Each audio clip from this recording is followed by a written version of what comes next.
arrogance betrays you. Hello everybody, and welcome. Today I have tasked myself with playing Honkai Star Rail. Honkai Star Rail is a turn-based gacha game, which means that you must pull for the characters that you want in order to make the game easier. However, I have no money, so we're only going to use the characters that the game gives us at the start of the game. This proposes a question. Can you beat Honkai Star Rail using only the Astral Express crew? Rule 1. We can only use the Astral Express crew for every fight in the story. There are 3 exceptions to this rule. Number 1. If the game gives us a unit that we must use to beat the fight. Number 2. If the game gives us a fight without the Trailblazer on March 7th. And 3. If the game forces us into a character demo. Since the game doesn't give us an option to pass turns with characters, we must use the characters that we are given. I would like to point out that there are 3 characters that I should probably mention at this point. They are Himeko, Welt, and Dr. Ratio. Although Himeko and Welt are a part of the Astral Express crew, you have to pull for them, and while Dr. Ratio is free, I'm not going to use him since he is limited. This leaves us with 3 characters. You have the Trailblazer, March 7th, and Dan Heng. For most of the game, I will only use the Trailblazer March 7th. This is because using 3 characters makes the game extremely easy. Dan Heng does not see any usage in this video, but later in the video series he will be used, mainly against a certain boss fight in Pentagon. I would also like to mention one more thing.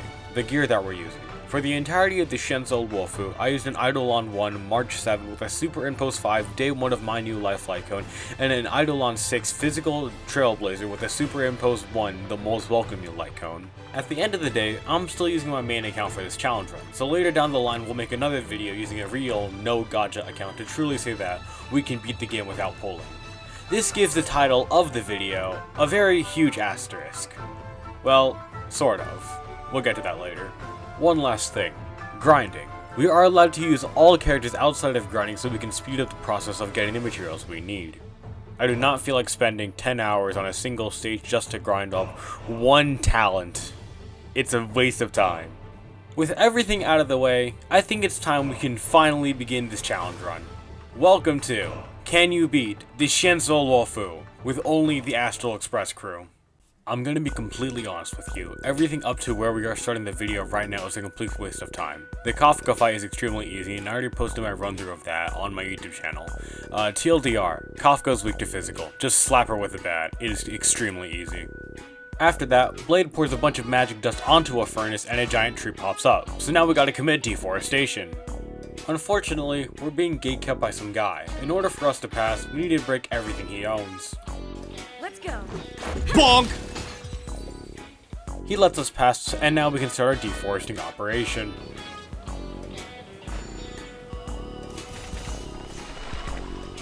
When we get back to the tree, we see that a deer has now spawned.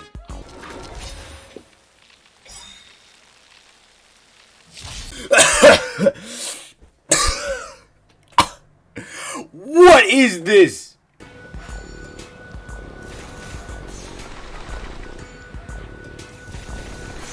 Now that every trail of Luofu have been burnt, we can fight the deer properly. The deer can do 3 things. He can 1. Buff his attack, 2. Set up a counter, or 3. Inflict you with Outrage.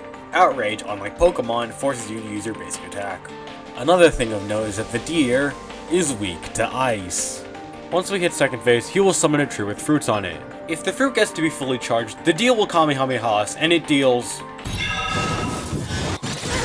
a lot of damage. This fight wouldn't be an issue if Metatron didn't just outright die in 10 seconds after that attack. So I stalled out the deer for 20 minutes until it died. This fight isn't hard, it's just tedious. I don't get why people hate it. I don't have anything else to say, so just watch the deer die instead, or something.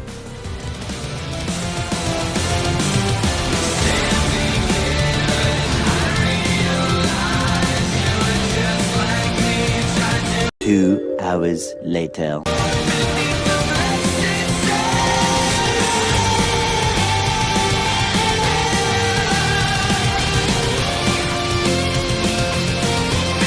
Alright, the deer's dead, let's get on with the video. We then walk in on a drug dealing. The guy on the floor overdoses on hallucinogens and tries to kill us. This is actually a 3-way fight. The first wave is against the guy and the next 2 are against the furries. The white wolves will summon shadow clones of themselves with the exact same amount of HP as them, and the yellow wolves will advance the turns of the enemies around him. To top it all off, all of the enemies in this fight can inflict DOTs on you, so if you're very unprepared and don't know what you're doing, this can happen. Tough luck running into me. March's shield is your best friend in this fight, since not only can it remove a DOT on the character receiving the shield each time it is used, but it can also allow you to survive big DOT damage. And that's pretty much it for this fight. Just keep March's shield up and you win no problem. Let's go. One very long walking simulator later, we finally meet Fu Xuan. Wait, hold up, I gotta take this call real quick. Oh yeah, what's that? Wait, we have more side quests? Oh god damn it. Alright, I lied, we have side quests to do. The first side quest involves us infiltrating a secret society that's also a part of the drug dealings. They realize we're not into the drug dealings and fight us, so we don't report them to the Popo. And this fight sucks! Let me explain. This is a two-way fight against literally the same exact elite enemy back to back who looks like a drugged up version of the same looking guy from Uriel 4. The only difference is that instead of a counter that he sets up a heal. You know what that heal does? It heals him for a good 5% of his max HP every time he gets a hit off you. What's even worse is that he has a rapid hit move that, while it's active, heals him for literally about 50% of his max HP. The only way to get this status off him is to defeat the two goons that he summons. But you know what's gonna happen once you beat them? They'll just pick themselves right up and continue the fight, like nothing happened. The only saving grace that you get in this fight is that everything here is weak to ice, so you can get counters and March's ultimate off to freeze them for extra damage, but other than that, this fight is rough. It's a good thing that my damage up to this point was high in number, because this fight could have honestly turned out to be a lot worse. Let's hope March's shield scales the same way. According to Wikipedia, foreshadowing is a narrative device. We report the secret society to the government, so now we can move on to the next side quest. This quest involves doing errands for a pharmacist who is totally not suspicious at all and unrelated to the drug dealings. Nope, I was lying. You knew I was lying. She makes us take the drug and we almost killed the government. Wait, why the hell is this man back? I thought I killed this man twice already! After killing this man for the third damn time, we can finally move on with the main story. Oh yeah, who is that pharmacist? No idea. She's probably not plot relevant. According to Wikipedia, foreshadowing is a narrative device. The government tells us to go find the pharmacist, and we run into the Shadow Wizard money gang. Their gimmick is that upon their death, if they've inflicted a special status onto you, you explode. He's back again! Oh my god, just stay dead for once! I'm tired of dealing with you! I swear to god, if this man comes back one more time, I'm throwing myself out the window and onto the floor. Now that all the side quests are done, we can go meet Fu Xuan, who's trying to get us drafted. Before we can object, we are forced into turning off the drug dealer's Pokemon Go incenses. After a quick fight with the furries, we can go turn off the big incense. Wait a minute. Isn't that the pharmacist from like 10 minutes ago? With the help of the police, we attempt to make an arrest, but she took too many steroids, so now we gotta fight her. The first wave is against two guys with a gun, a guy from the Shadow Wizard money gang, and a furry. Wipe the floor with him and move on to the pharmacist. Her gimmick is that if she ever uses the move right of subduing Prana, she will always lead it to Black Prana Snare with the next available action, which limits your max HP by a decent amount. However, if you've been following along with the challenge, we don't actually get to heal in battle, so this entire fight is literally a joke. She's even weak to physical and ice, something that we have in surplus. Drop kick her and move on. What a shame. It would have been nice to observe for a little longer. You received the gift of abundance.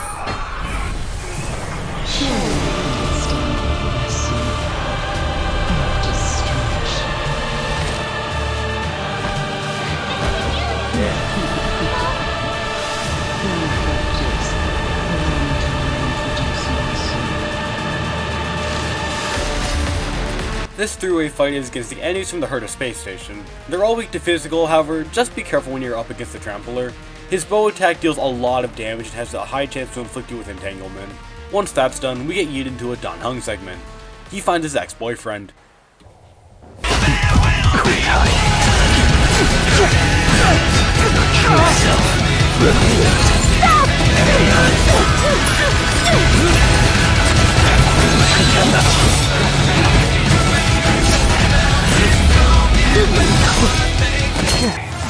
Beyond you is none other than the traitor of the Xianzhou,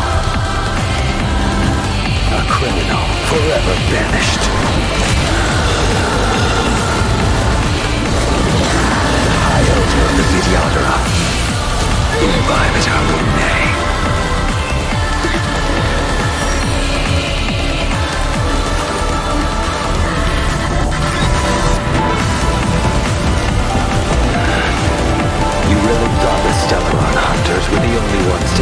trick the Xianzhou. In that case, I'll bring both of you to justice. Oh no! Anyway, this motherfucker challenged the god and his ex-boyfriend to a fight. Let's make him regret that. Pop Dan Heng's skill to its maximum gun. Watch out, watch out, watch out, watch out! We then enter Dan Heng's tutorial fight. He cleans up everything with ease. Like, why the hell is this man in the game? This man is the most broken unit to ever walk the face of this planet. Once you get him, this game is easy. Once we clean up the circus, we move on to Atlantis.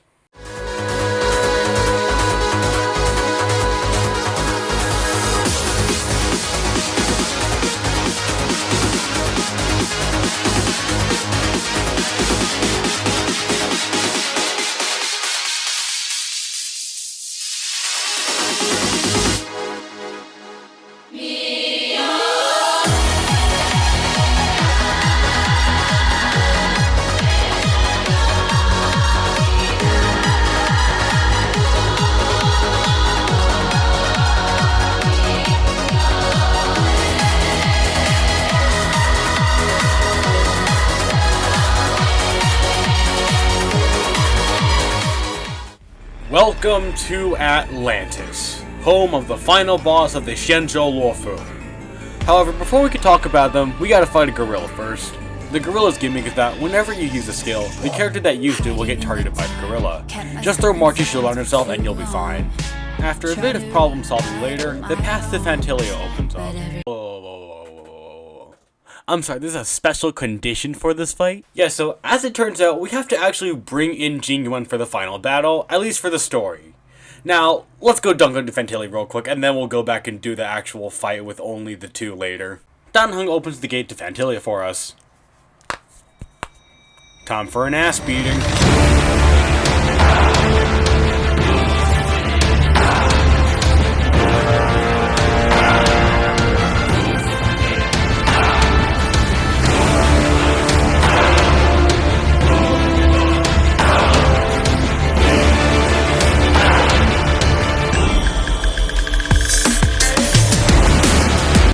Welcome to the moment you all have been waiting for. Fantilia the Undying versus the Astral Express crew. Let's begin. In the first phase, Fantilia summons two flowers that drain one skill point from you each time it is their turn. This gives us an issue that we really haven't had to worry about yet: how we use our skill points. Since there are now 3 characters on the field instead of 2, as well as 2 enemies on the opposing field that drain our skill points, we need to start doing basic math on how to manage our skill points. Adding to this, the flowers heal most of their HP at the start of their turn, meaning that you must delete them in one turn cycle. Once you delete them, however, Fantilia can just summon them back on the field. However, you do get 3 skill points each time you delete a flower, so that's a bonus. Fantilia herself can delay her actions with a single target attack or go for an all-target attack, which deals a decent amount of damage. Upon transitioning to our second phase, Crushing an ant with the weight of a star. every time you transition to her second phase, you will get hit by an all-target attack, so you better be sure that everyone on the field has March's shield up once you trigger it. In Fantilia's second phase, she summons 2 different flowers. If the flower isn't activated, it will limit a character's maximum HP. If it's activated on its next available turn, it will do this. A ton of single target damage to a locked on target. If that target doesn't have March's shield up, they will lose about 50% of their max HP every time she uses it. Taking up 50% of your max HP isn't a gimmick that she has. This is literally how much damage the attack will do. Now, you may be wondering, where the hell is Dan Heng in this fight? Did you think it was over, Fantilia?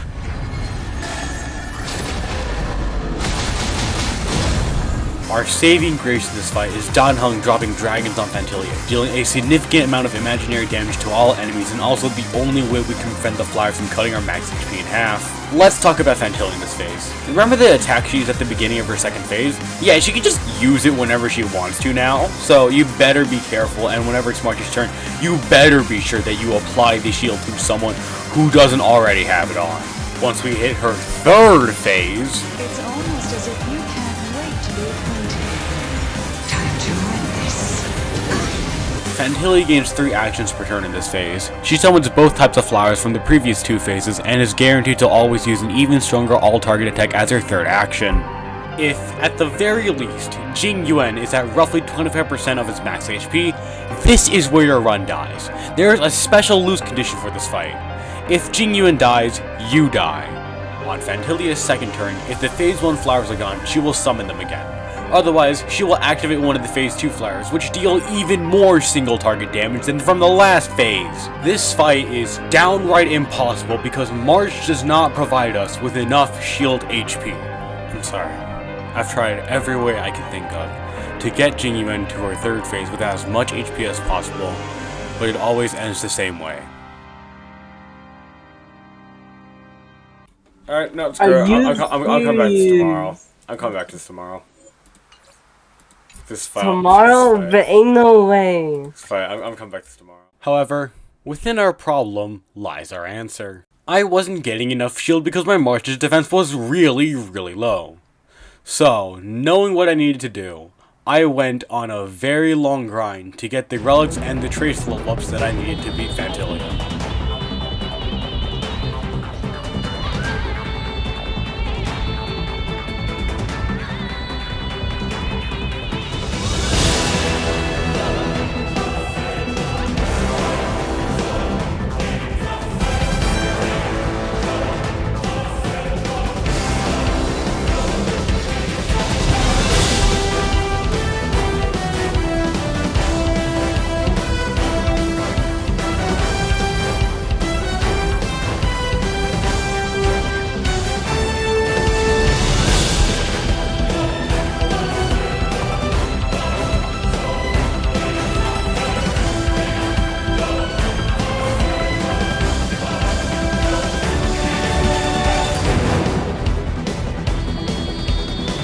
After the grind, we now carry a 3000 defense March 7th, whose shield is literally just a 2nd HP bar.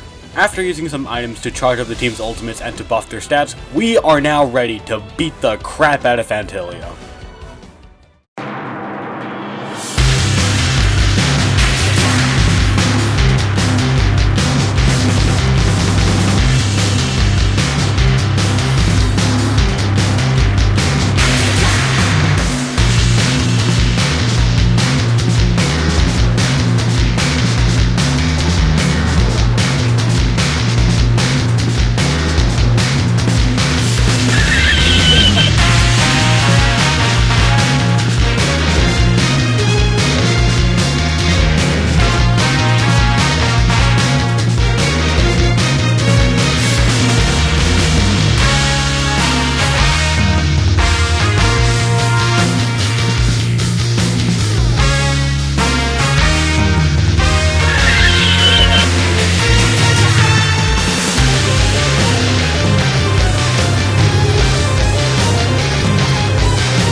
Why isn't she dead?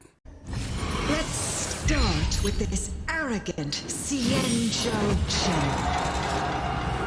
Should I have proc shield for this? No. He lives on the Indomitable Human Spirit, oh my god!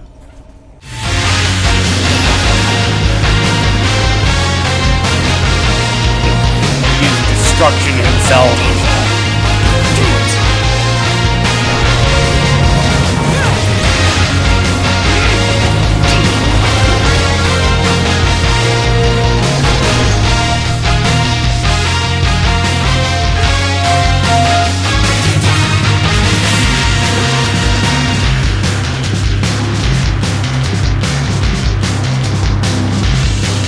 Tell the Legion that the vengeance of the hunt will fall upon them.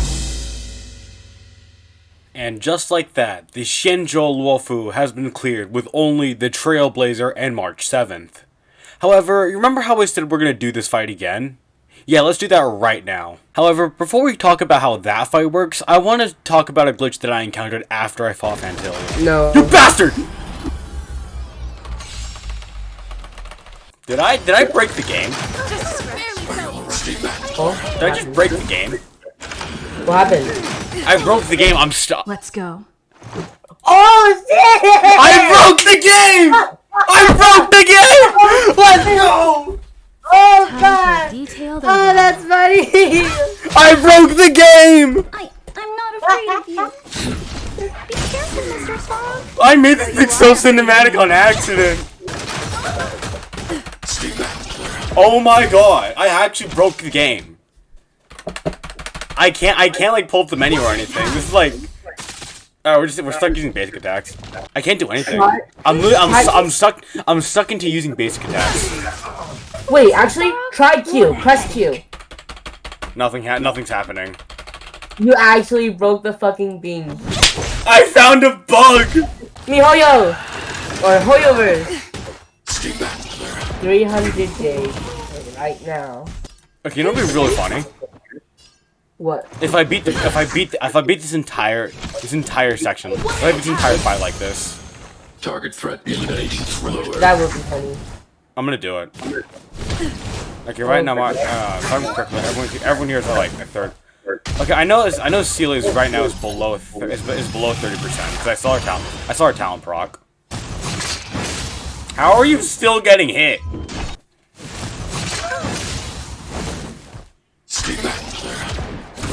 Nice. Alright, what's everyone HP at? Jesus Christ! Story in your own. Jesus Christ! Oh my god. Bro. Nice. But bro! Okay, we're gonna heal. And I'm gonna walk up to another guy to see if this just happened. If I'm stuck like this until I restart the game. Alright, let's see what happens. Oh shit. I'm actually stuck into it! I'm actually stuck into it! Oh no! I'm actually stuck into this until I restart the game. Alright, next challenge. Can I beat the game using only basic attacks? Short answer, no. I don't deal enough damage. You can't even speed it up either. I know, it's just eternal torment. Nice. I'm actually stuck into this. Yeah, I promptly logged back into the game and everything was fine, so now let's go on to beating up Fantilia without any special conditions, using only the Trailblazer and March 7th.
Just like that, Fantilia is dead.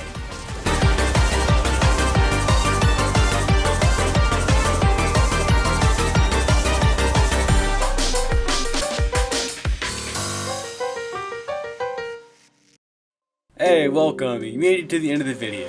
If you don't want to be here for the last couple minutes because you don't want to hear my personal thoughts about the challenge, the door is open and you are more than welcome to exit. This challenge was honestly the most fun I've had with a video game in a while. Star Rail does a unique twist with the turn-based RPG genre, and I really want to see more content creators make videos like this, where they take one or two characters out of an entire series and they beat elite enemies or even an entire storyline with them. I know that Penacony just released about a month ago, and this video is extremely late, but I have been hard at work on Penacony with only the dynamic duo, so whenever Penacony's story finishes up, we'll have that video up too. However, I got really lucky with my pulls, and now my Marge is literally a god with 4,000 defense. Don't worry, she's not maxed out on her Eidolon, so we can still have this challenge running. If anyone would like to try the challenge, I wish you good luck on your relic grinding. That's all from me. Thank you for watching, take care, and I will see you all in the next video.